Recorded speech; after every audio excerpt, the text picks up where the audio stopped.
This week on Tech Tip Tuesdays, we're going to talk about how to oil your pistons.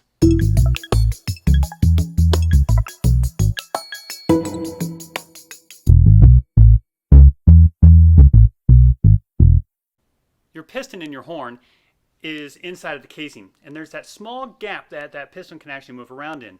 That's the real reason why we use valve oil. It's not to help the piston move up and down, though that is an added benefit, but the real reason is to seal that gap between the piston and the casing so air doesn't leak through. When the air leaks through, it's kind of like playing with the water key open. It just kind of gets breathy and hairy and doesn't sound very good at all. So the amount of oil that's actually needed to fill that gap is quite small.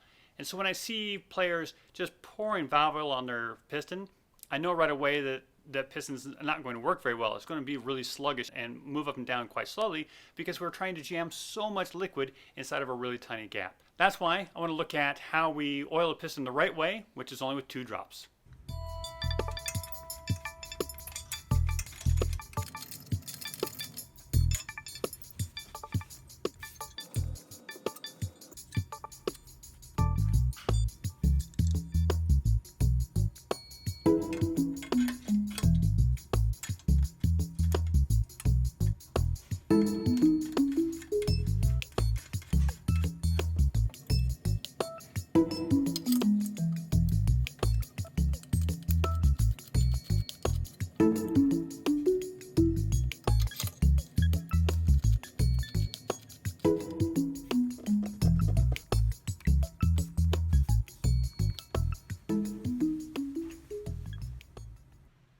Oiling your piston requires only 2 small drops of oil. If you overuse, your valves are going to get stuck. Keep it simple.